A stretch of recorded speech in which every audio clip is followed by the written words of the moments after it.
A santa paz de Deus, que a paz, o amor, a graça e as bênçãos do Senhor estejam junto conosco.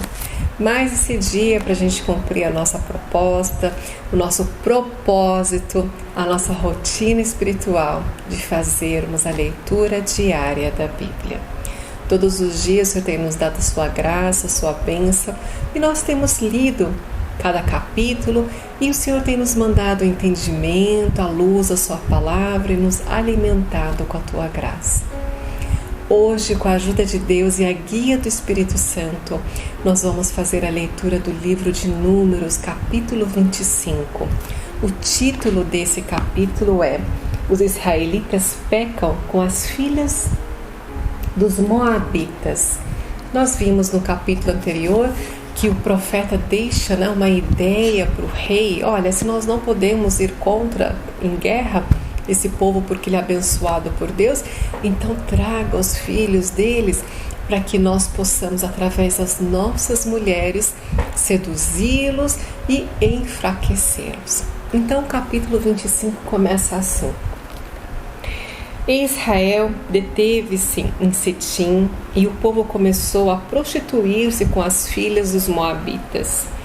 E convidaram o povo aos sacrifícios dos seus deuses, e o povo comeu e inclinou-se a seus deuses, e juntaram-se, pois, Israel a Baal Peor, e a ira do Senhor se acendeu contra Israel. E Deus disse a Moisés: toma todos os cabeças do povo e enforcai-os ao Senhor diante do sol, e o ardor da ira do Senhor se retirará de Israel. Então Moisés chama todos os juízes, cada um mate o seu próprio homem que se juntou a Baal Peor. Lembrem-se, Deus é único, que Deus sempre deixou muito claro.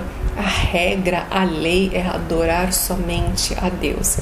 E aqui o que os homens fazem? Eles se encantam pelas mulheres dos Moabitas, aí eles começam a se prostituir, a ter relações sexuais com essas mulheres, e essas mulheres entram no coração, na mente deles, e fazem eles se curvarem ao Deus delas, ao Deus Baal Peor. E esses homens fazem isso. Deus fica muito irado, chama Moisés e manda matar todos estes homens. E eis, olha, que fala assim, isso era feito aos olhos de todos, não era segredo a ninguém. No verso 6 diz: e eis que veio um homem dos filhos de Israel e trouxe a seus irmãos uma medianita perante os olhos de Moisés e de toda a congregação dos filhos de Israel.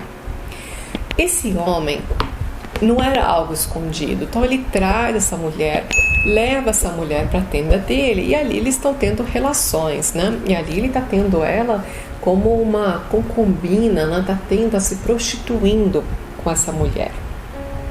No verso 7 diz assim: vendo isso, Finéias, filho de Eleazar, o filho de Arão, sacerdote.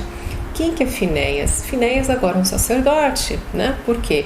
Quando Arão morreu, ele passou a roupa de sumo sacerdote, a posição de sumo sacerdote, a seu filho Eleazar.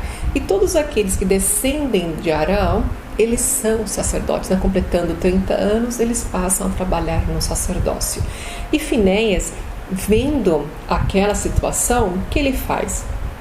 Se levantou e tomou uma lança na sua mão e foi após o varão israelita, ele entra na tenda desse israelita e ele fere os dois com a mesma lança. Ele vai e fere de uma única vez, transpassando o homem e a mulher pela barriga.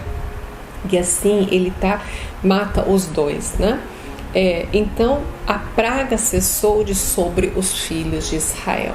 Quando Finéias toma essa atitude de ir lá, porque esse homem, aqui no finalzinho, vai estar dizendo que ele é da casa de Simeão, é o cabeça da casa de Simeão.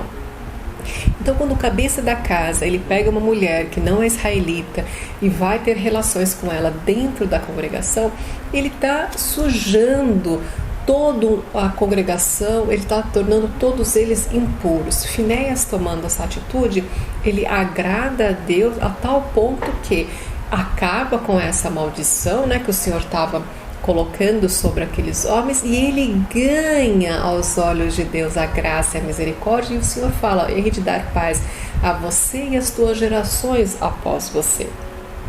E no verso 9 diz assim, que os homens que morreram naquela praga, né, foram 24.000 homens, né?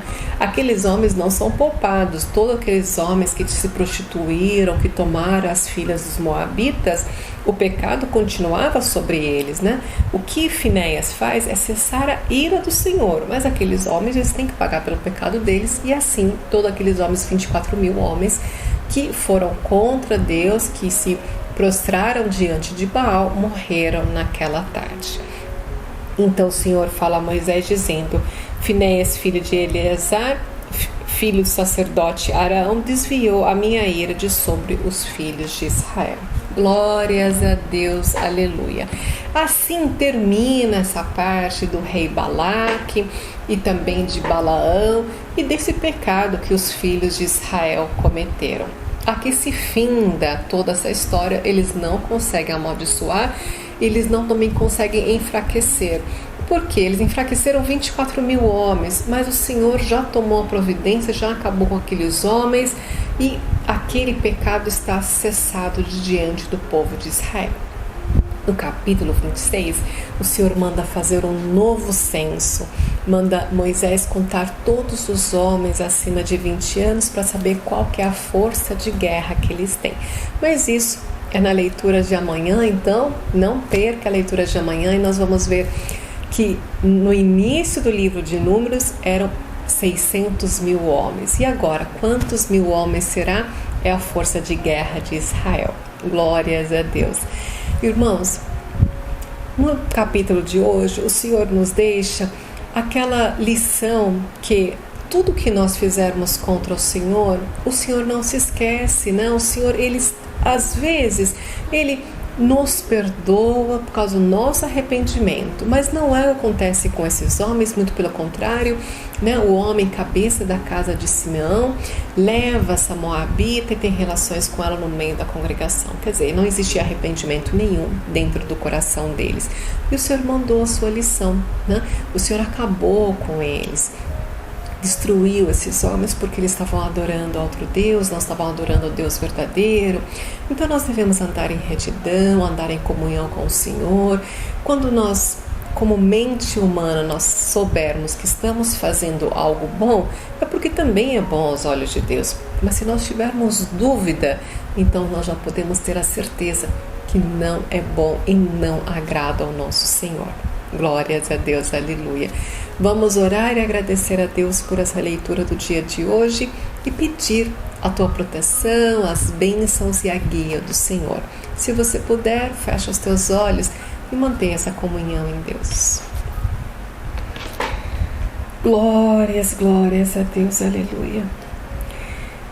Nosso amado Pai, nos colocamos mais uma vez, nosso Senhor, diante da tua presença.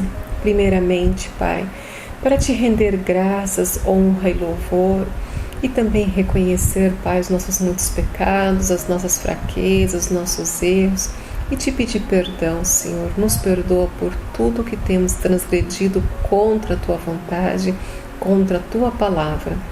Senhor, nos guarde desse mal, livra-nos, Senhor, do inimigo, livra-nos, Senhor, das ciladas, das setas do inimigo, de tudo que o inimigo tem forjado contra nós, que o Senhor faça cair por terra. Pai, nos fortifica na Tua palavra, nos edifica, Senhor, no Teu Evangelho e guarda, Pai, o nosso coração, a nossa boca, os nossos olhos, nossos pensamentos das coisas mundanas. Senhor, te pedimos a Tua graça, a Tua bênção, a Tua benevolência, que o Senhor acrescente em nós a Tua fé, a Tua graça, para que possamos melhor Te servir. Pai, tudo entregamos nas Tuas santas mãos, o Senhor bem conhece a nossa necessidade. Venha, Senhor, ao nosso encontro, nos socorre, Senhor, pela graça que nós Te pedimos. E tudo, Senhor, que nós viemos a Te pedir e a Te agradecer sempre, em honra, mérito, glória e graça do Teu Filho amado, nosso Senhor Jesus Cristo, qual reina à Tua destra, hoje, amanhã e para todo sempre. Amém. Glórias a Deus. Por tudo, Deus seja louvado. Muito obrigada pela sua companhia. Eu te espero amanhã para mais uma leitura diária da Bíblia. Deus te abençoe grandemente. Que Deus te guarde, que te livre de todo mal e te edifique no Evangelho. Um beijo. Até amanhã. Tchau, tchau.